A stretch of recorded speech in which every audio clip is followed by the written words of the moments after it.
I think AI is like modern day slavery, to be honest. You can use this AI 24/7. You only have to pay for its basic living for it to function. That's all you have to pay for, and it just does your work for you, right? So imagine that, but not only it doing that, but it making money for you. Like that's like the main premise of this goal, right? I probably assume that all of us plays video games when we're small, right? So how do you transition yourself into rather than a consumer to become like a creator? I wanted to make money for me. People are debating whether AI is going to replace everyone. On one side, you have like Elon Musk who are saying like AGI are going to take over the world. Where do you stand in this debate? It could definitely happen, man. Like that would probably be a while, to be honest. For those who really don't have a clue about stock, could you like briefly summarize in a couple of sentences what you're currently building right now with this AI bot? Yeah, so guys, before we start the podcast, just want to mention that me and Josh actually took some time and created a value dot, which is linked in the description, which contains all of the resources and tips mentioned in the video. Hey guys, welcome back to another episode of Z-Lane. Today we have Joshua here, who is a classmate right now as we're doing the CMU pre-college program AI for Humanities. So yeah, Joshua, take it away. Yeah, I'm glad to have. I'm glad you allowed me to come on here on this podcast. It's the first time I'm going to be on a podcast, so it's really exciting to talk. First of many, bro. First of many. First of many. First of many. Yeah. So yeah, Josh, why don't you tell the audience about yourself? Yeah. Well, my name is Joshua Kahssay. I'm a Lakeside student. I'm really interested in computer science, AI, specifically how to use computer science, like specifically how to use AI to trade for me, like an automated trading bot, to make like trade sales and whatnot for me without any interference from me. Right? I want this thing to work for me. So that's really what I'm interested in, how to make something like that. So, yeah. Nice. So before we get into everything, which probably the audience wants to know a lot more about your experiences and tips for them. If you have to use 2 words to describe yourself with your personality, what would they be? Probably like chill. Chill? Yeah, chill and motivated. Nice. Yeah, motivated. So in terms of like, your hobbies, like what, other than, computer science, of course, we know that, you started like an AI club and we'll get into that later on. But what other things do you like to do, like outside of school? Outside of school, as in like academic still, or like just for fun? Like just for fun. Just for fun. All right. Outside of school, I make a bunch of like games. This is not like a school thing. That's not like a project. I just do it for fun. I made a couple Android games, a couple like just bare bone for like maybe I made a Conway's Game of Life once, where I like animated the life of like a germ after like a bunch of time, right? It was just some fun projects like that. Other than that, I like skateboarding. It's really fun. I'm not too good at it. Can't really do any tricks, but I like it still. Also like, fitness, working out. I'm on the football team, so I gotta stay a little fit. Yeah. So I guess the first overall sector that we can get into is, the part of where you are creating your own games. Like, I think that's pretty mind-blowing, especially when you're a rising sophomore right now. So, like, what was your overall, motivation of getting into this game development world? Like, what sparked your passion into this? Sparked my passion? Well, making games is like the easiest translation. Like, it's like, how can I use the knowledge I have right now in coding? And it's like one of the easiest ways to translate my knowledge into like something that I can use or something that I can have fun with, right? It's relatively hard to make something that's not a game with like it's harder to make something that's not a game, to be honest, with like with coding, and like an actual project and not like some random thing like like let's say you want to like predict something. It's pretty hard to code that.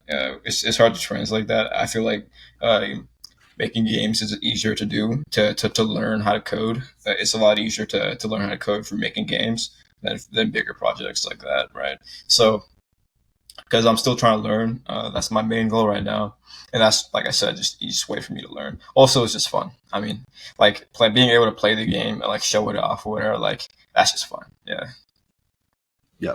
So I'm just like personally still very curious about this. Like, if you're talking to the normal average teenager, they're probably not a game developer. They probably consume a lot of games. So like, how did you kind of like transition yourself? I probably assume that, all of us plays video games when we're small, right? So how do you transition yourself into being, rather than a consumer to become, like a creator mindset? Wow, I always want to make something, right? Like that's kind of like I guess to answer that question, like way back then when I was a little young boy, my older sibling was making some stuff with like I don't even know what program he was using, what language he was using, but he was making some stuff, and I think he made like Flappy Birds or something. And I thought it was like really cool that you could create something with some lines of code. I thought it was like magical. So I thought to myself like I want to do that. I want to create things, right? Like it's great to use things, but it's even better to make the thing that you use, right? So after I saw that, like I have things I want to do, and I want to and I want to make those things. And coding does that for me. So that's kind of why I went from like, just using things to making things that I could then use, But besides, if I don't like a game, I can try and make it better by like making the game myself. So that's always a Yeah, positive. true. Yeah, that's always a plus. So yeah, it just shows like, how like, I guess like childhood influence really shapes the person that you become, especially with people that you surround with. So let's talk about, one of your most recent projects called, was it the Android text adventure game? Oh, yeah. So could you like, briefly, go into, the overall logistics of, how you came up with this idea, and maybe, also some future goals of the game? Yeah. Yeah, so like I've made a bunch of projects on like JGrass, for example, like yeah, and these were like Java. These were like Java things, and like I made I simulated like I made like a simulation of like a jungle simulation. I guess is the best way I could put it. It's like where animals were like they interact with each other, and if they're like, let's say a lion interacts with like an ant, maybe the lion might eat the ant. The lion might eat the ant, right? Anyway, point is, I was making a bunch of these projects on JGrass and like things like that. But then I realized like it's cool, JGrass it's cool and whatnot, but I want to do something different. I can't be doing the same thing. I can't be using JGrass for I can't be Bluebird. What I can't be using these things only. Like I want to branch out a little bit and do something more interesting. So I thought to myself, why not make an app, right? Mhm. So that's kind of like the reason why behind why I started making some more games on apps. Also, I think it's easier for people to play my games if they're actually Mhm. apps instead of like just on my computer.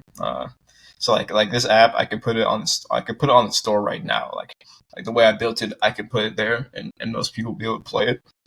So now, yeah. So the main reasons I wanted to do something different, and I wanted people to be able to play my games. Yeah. Yeah. So with the app, like, are you going to, like, for the long term, right? For the long run, are you planning to like continue scaling this project, or just keep it as like a side hobby?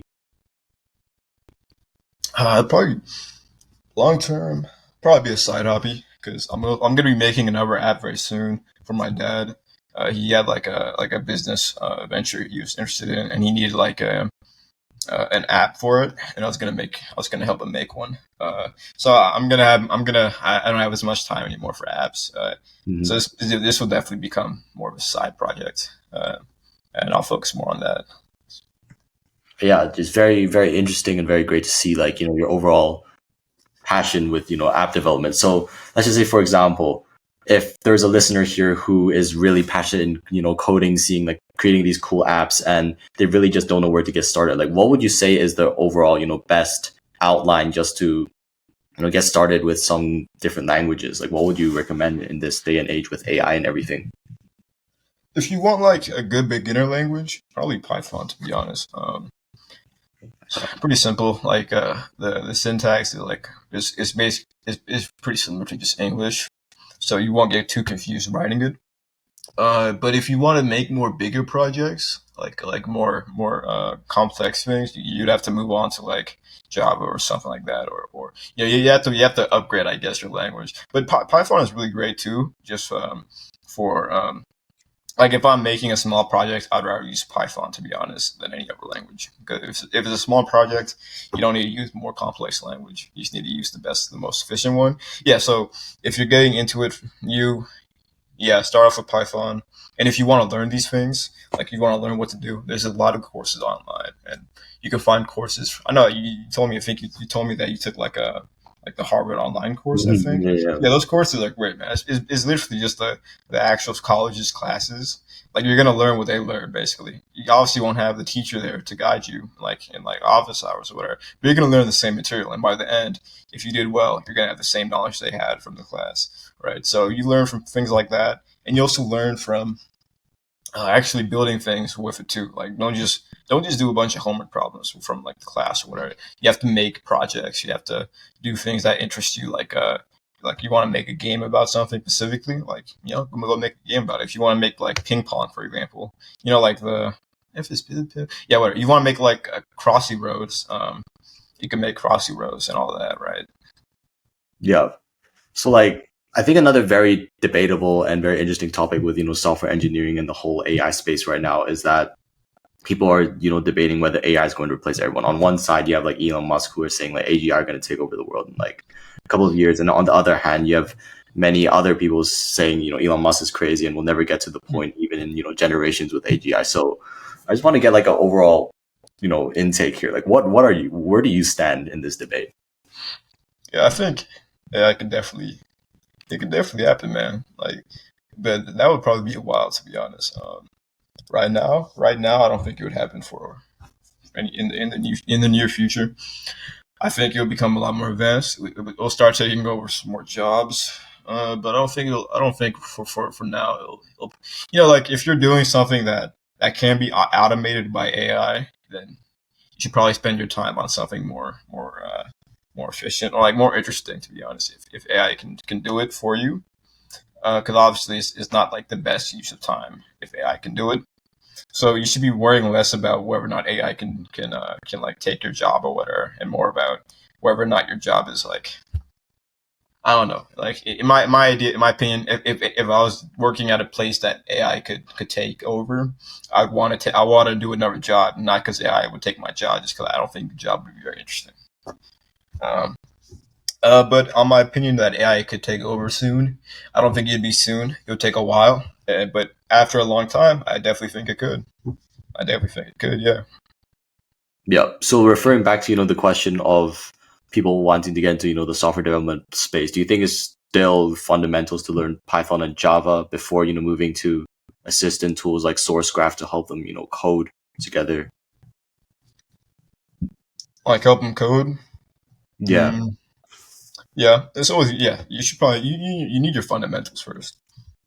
Otherwise, you're gonna get like it's really not about whether or not you know how to code. It's more about whether or not you have the problem solving abilities than the actual ability to write the code out. Because you can learn how to write the code in like a day, right? It's really quick. It's more about the problem solving that you learn through like experience. And that's something that's basically just fundamental. Like it takes time to learn that. You need to build that up, and if you don't have that, but you just know how to like write out some things in the language, then it's useless. Like, yeah, you know how to write in the language, but you don't know what the things mean. Like, if you don't have the ability to problem solve, you don't know what those things mean. You really just like saying the words, I guess, or writing the words without knowing the meaning of them. If you don't have the fundamentals, so it's useless to write it out, right? So you need to know the fundamentals. You need to start off with the basics and go on from there. Yeah. I really like what you're saying here. It's like the fundamentals are always basic. Like even if you want to train the AI when different prompts, you still have to know the fundamentals. So let's just like also now jump into some other projects that you've also been working on. So one of the most recent ones, the one that you introduced in the class, Stock AI. So for those who really don't have a clue about Stock, could you like briefly summarize in a couple of sentences what you are currently building right now with this AI bot? Yeah. So essentially, this is first I'd like to give you my point on like what AI is to me. I think AI is like it's like modern day, like it's honestly like a modern day I don't know how to describe it, man. It's like modern day slavery, to be honest. But morally correct and legally correct. Like the AI has no feelings or whatever. Like you can use this AI 24/7. You only have to pay for its basic living, well, basic functionality, for it to function. That's all you have to pay for, and it just does your work for you, right? So imagine that, but not only it doing that, but it making money for you. Like that's like the main premise of this goal, right? I want it to make money for me. I don't want to put in like any extra work. I don't want to tell it how to do these things, or I don't want to like give it my input while it's making the money for me. I just want to make it money for me 24/7 automatically, right? So how that goes on is like you have to make a bot that has a good strategy. It's not too hard to make a bot, but it's really hard to make like a bot with a great strategy. Like you can have like sentimental analysis or DRL, which is like different strategies that a bot can use to predict whether or not a stock price will increase or decrease, right? So um, if you can build those strategies into a bot and find the best one that will allow it to predict these stocks, you can make money without doing anything. Like after you give it the strategy, after you give it all the data, you can even find data actually. It can search the internet for data, right? After you make the bot, it just makes you money 24/7 and it never stops working. And you don't got to give it any more input or anything, right? So that's like the main idea behind it. If you want, I can like tell you like some strategies and like explain like sentimental analysis, for example, what that means and whatnot. Yeah, sure. Just go on and explain some brief strategies here. Uh, yeah, the sentimental analysis is like where the bot like it can like look for Twitter, for example, and look for like people's opinions on a company, and with those opinions, it'll build like a feeling on a company based off of those sentimental feelings from our people, right? And it's gonna say, okay, a lot of people don't like this company, or a lot of people like this company, and it'll factor that into its predictions, right? And there's also like DRL, which is a broad name for a bunch of deep learning algorithms. Specifically, is like DQN, which is a version of DRL, which like assigns like Q values, which are essentially like key values to past actions. So if a past action was taken and that action had a good result or it had a bad result, it's going to assign a good Q value, higher Q value for a good result, and a lower Q value for a bad result, right? And the size of that Q value is going to be based off of the result, the weight of the result, right?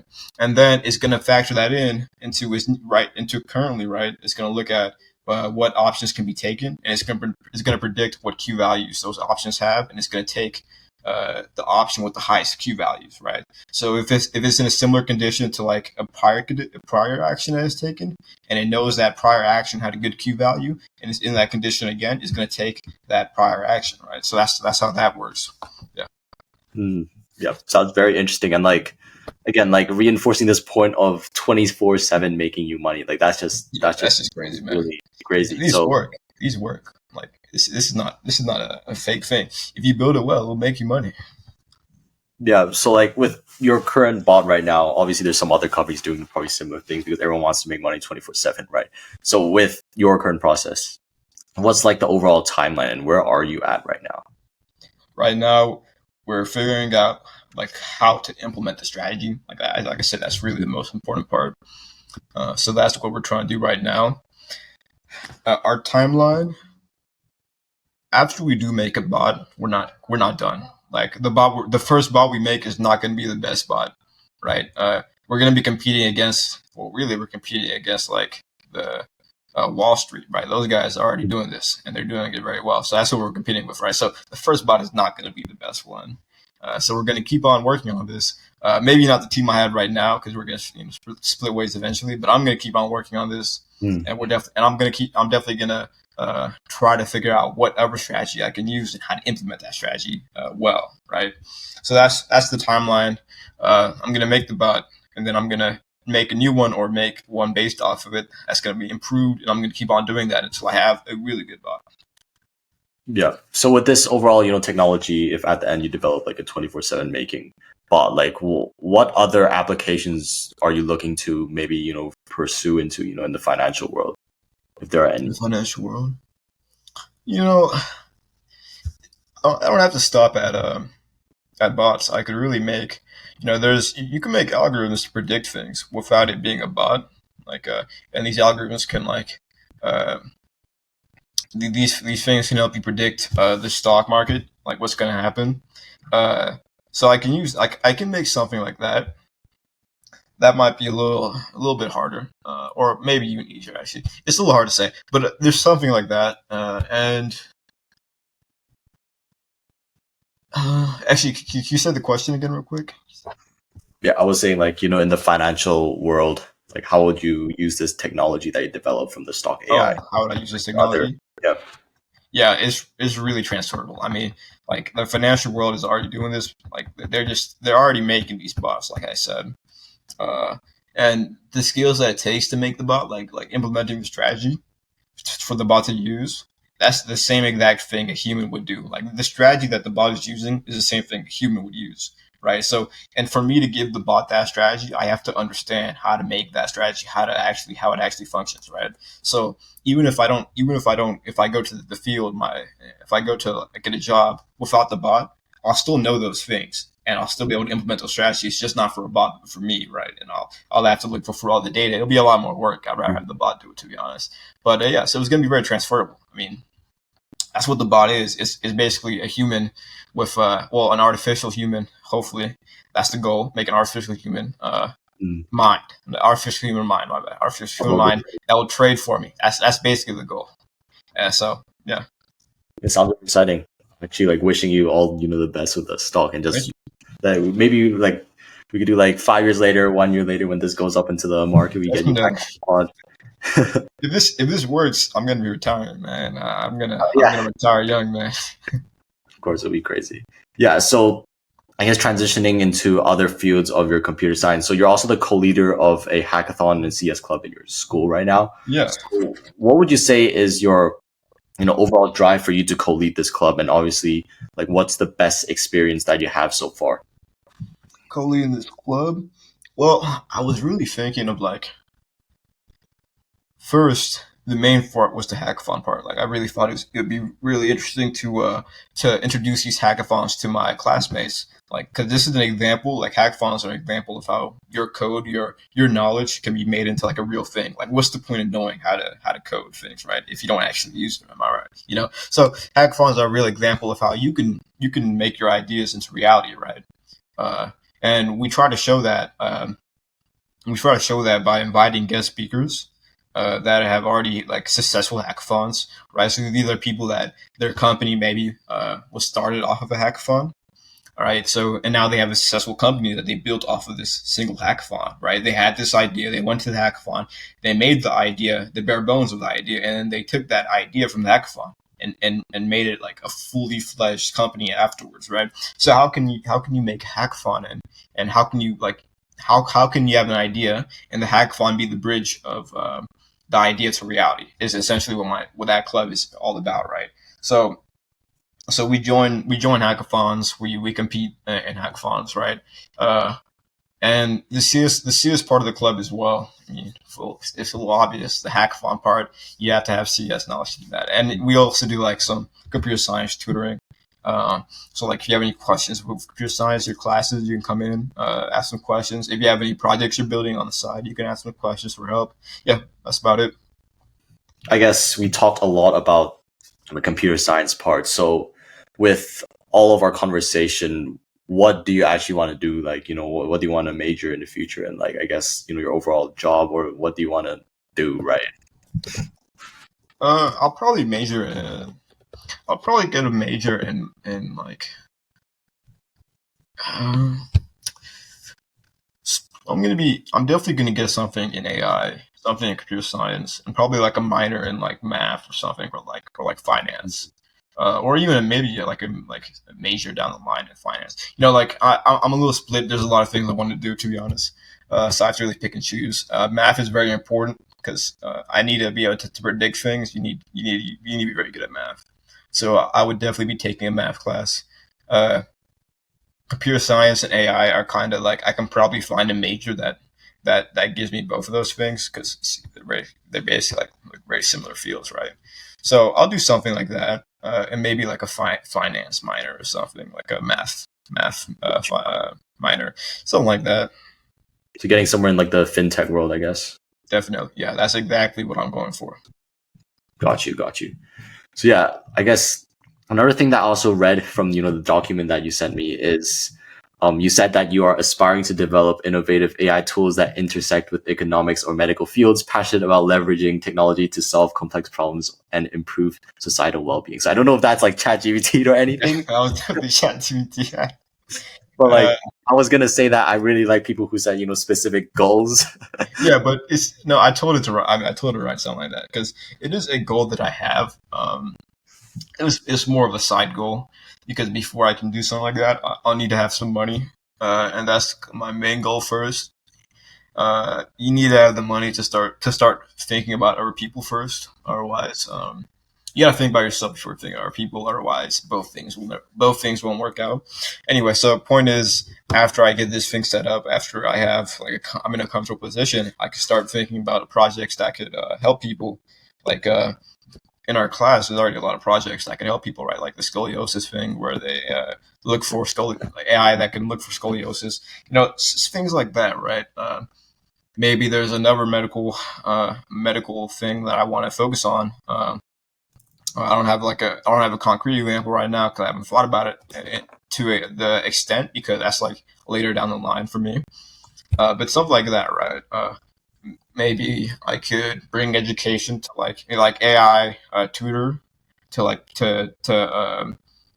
people that are more unprivileged that can't get the best educations. This AI tutor would help them get educated with like help them get better education by providing like this one-on-one tutoring session, right? Something like that, right? Got you. So I guess another follow-up question with this is that I personally also get loads of ideas where some ideas come out of my head and I want to build this startup, build that startup. So do you personally use like any specific strategies to kind of choose which project you want to work on, because there's just so many ideas that you could work on, right? Yeah, I try to keep myself focused on one thing at a time, or one or two things at a time at most. Like if I have other ideas, I'll write them down somewhere and look at those ideas once I'm done with something, or once I'm like taking a break from something, right? I don't. If I get too like stressed out with my ideas, then work can't be done as well as it should be. So everything I do, I want to have like the best quality in it, and I need to focus on it to have the best quality. So yeah, I try to just write it down, come back to it later once I'm done or I'm taking a break. Yeah. So do you give like each project, do you give it like like a 6-month period, or is there like specific Yeah, at criteria? most it'd be like there's gonna be a time period to it. Like longer projects obviously will have a longer time period. But if by that time I don't have like the progress I want to have, then I'll put it on the back burner a bit, and then I'll start looking at some other projects. Yeah, I can't zone in. I also don't want to zone in too much on one project. Like you have to strike a balance between the things you're doing because I'm still young. Like there's no reason for me to zone in on one thing for too too long of a time. I want to expand out, right? Yeah. Yeah, I think that's something very important for all of the young viewers listening to this, just to test out as many different things as you can and see like what you actually want to do in the future. Because like I think by like speaking with so many different people, you kind of expand your horizons, listening to these stories. So just in general, I also want to also know like what's your overall timeline looking like, a timetable looking like, on day. Timetable. Yeah. Like for what I'm trying to plan for the rest of my life, or like Like right now, let's just say, for example, we go back to school, like it's not summer session. Like, how's your overall life looking? Like, yeah. Well, I'm gonna go to school obviously. After school, I'll be doing some clubs during school. Probably go to some hackathons as well during the next year. Uh, and after school, I'm going to be picking up a new club as well, the finance club. I'll probably try to become like a leader or something of that club. Uh, and after school I'll be going to like I have to do my football practice. And then let's see. Other than the hackathons, I was thinking of doing robotics. I'm feeling pretty serious about that too, in doing it. Like, so I might be doing that. I might be going to some of the competitions they have. Like, it sounds really cool, and I could probably transfer my knowledge of coding very very well to it as well. So I think I'd have a decent, I'd be useful over there, right? So I'm thinking of joining that club. Yeah. So after school, I'll be going to football practice. Uh, Probably go to a couple of competitions for hackathons, and maybe even some robotics competitions. Yeah, I'll go to some football games, and on the side, I'll be doing a bunch of I'll probably still be working on this project, to be honest, on the side, and maybe I'll have picked up a new project as well. Like I said, I'm going to take the robotics club, so I'm going to be doing some new things over there, and that might inspire me to do something new as well. So yeah, that's more or less my timeline for next year. Yeah. Yeah, so that actually sounds like a whole lot of different things that you're going to be exploring. So Yeah. how would you balance that, I guess, with, your core academics? Like, how much time do you normally spend studying, and any like specific study strategies that you personally find very useful for yourself? Yeah, I'm taking quite a lot of classes next year for senior year. But all my classes are really focused on computer science and math. Like I'm even taking like an English math class, which is like so it's like I'm really learning on things that I love. And those studying for those classes are gonna like transfer 100% to my projects, right? So I'll be able to spend less time working directly on my project by learning new things in those classes. And then once I get back to my project, I'll be able to do more work faster. So I'll be able to save some time there by learning some new things in those classes. Uh, yeah. So time management wise, it's definitely going to be a tight schedule, 100%. You just got to work hard though. I mean, that's really it. Uh, Use your time properly. Use your weekends. So, yeah. Yeah, sure. I guess sometimes you just have to sacrifice. You have to make sacrifice. Definitely. 1 year sacrifice is all right. Mhm. So just to summarize, if I guess there was one piece of core evidence, or I mean core advice, that you want to give to the listeners who are, let's say, for example, a 5-year version of yourself who's younger, or a junior software developer who's like very passionate about this field but haven't really got started, like what would you say is that advice? First, probably don't worry too much. Just do things that really interest you. And second piece of advice is find places with people that have a similar interest as you, because in places like that, you'll really you'll be inspired, right? Like you're gonna be inspired to work harder towards your goals if they have similar interests as you, and you'll be inspired by what they're doing, and you'll get some inspiration on what you want to do as well, specifically in that field, whatever you're interested in. So yeah, so be around people that like the same thing you like, and just try to get out there. Try to like see the world a little bit, right? And to sign up for some programs. Don't be scared to sign up for programs, even if you think you may not get in. Who cares? Just sign up. Try to get in there. Yeah, take a risk. Yep, great. I think this is the way we could end this podcast. So Josh, I really appreciate you, hopping onto the pod. We're definitely going to chase up afterwards. I'm very looking forward to that stock AI. You better let the audience know, in 5 years, you're going to make this public. You're going to be I'm looking forward to it too, man. Retired, right? Retired every day. I'm going to retire soon, man. But yeah. All right, guys. Hope you guys enjoyed the video. I'll catch you guys in the next one. Peace out. Bye.